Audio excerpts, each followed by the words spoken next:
मोहन योग केंद्र में आप सबका स्वागत करते हैं। और आज आपको हम स्पाइन को, मेरुदंड को कैसे हम स्वस्थ करेंगे, कैसे हम उसे सुदृढ़ करेंगे, उस पर हम आपको चर्चा भी करेंगे और आसन करके दिखाएंगे भी।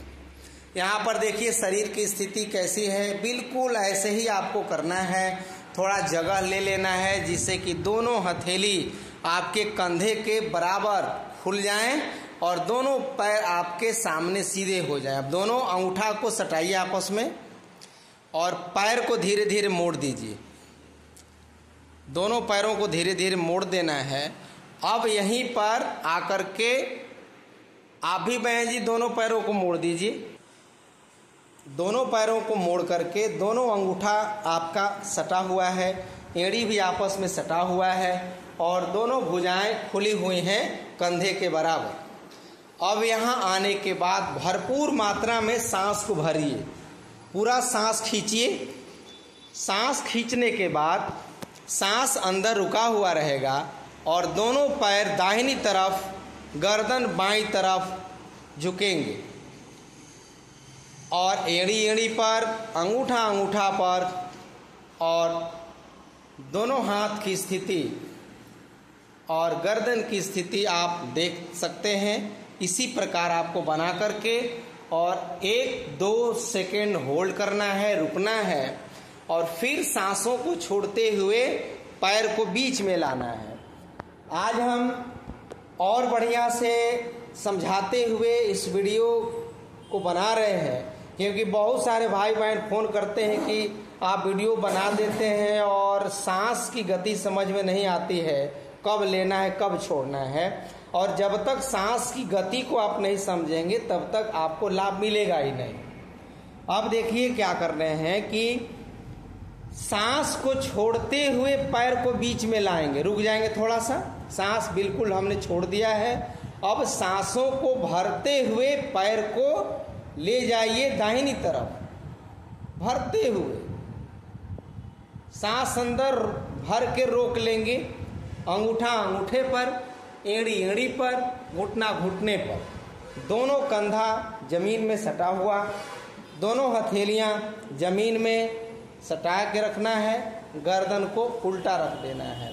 इसमें आपको सांस अभी रुका हुआ है अंदर, सांस को नहीं छोड़ना है। जब पैर को हम बीच में लाएंगे तब सांस को छोड़ देंगे, थोड़ा सा रुकेंगे, फिर पैर को दूसरी तरफ झुकाएंगे।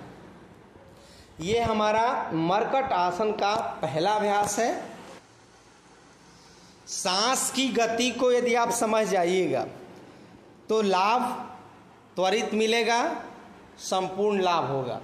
सांस की गति पर ही हमारी सद्गति और दुर्गति दोनों निर्भर है। यानी सांस की गति जैसी होगी वैसे ही लाभ हमारे शरीर पर मिलेगा। अब यहाँ देखिए सांस बिल्कुल आपका रुका हुआ है, सांस अंदर भरा हुआ है और मेरुदंड को हमने मरोड़ के रखा है। ऐसी स्थिति में अब सांस को देखिए छोड़ते हुए पैर को वापस, यानी बीच में वापस जो शब्द बोलते हैं इसका मतलब है कि जहाँ से आपने शुरू किया था वहीं पैर को लाना है। अब सांस छूट गया है, सांस अब नहीं है शरीर में। अब सांस को भरते हुए पैर को आप फिर दाहिनी की झुकाइए और गर्दन को बाईं तरफ। कमर दर्द का दुनिया का सबसे सर्वश्रेष्ठ आसन है यह मरकट आसन। और मरकट आसन को बंदर से लिया गया है और बंदर की आकृति हम अपने शरीर में बनाते हैं और वैसी स्थिति में हमारे कमर दर्द ठीक हो जाएंगे। अब देखिए नवरात्रि का यह समय चल रहा है और नवरात्रि में लोग बैठ कर के काफ़ी देर तक पाठ पढ़ते हैं और बहुत सारे भाई बहनों को देर तक बैठने में कमर दर्द हो जाती है। तो आप 2 टाइम जो नवरात्रि का पाठ कर रहे हैं वो सुबह और शाम 2 बार कम से कम मरकट आसन का अभ्यास 25-25 बार कर लेंगे तो आपको देर तक बैठने में भी यदि कोई दर्द हो रही है उस दर्द को आप ठीक कर लेंगे।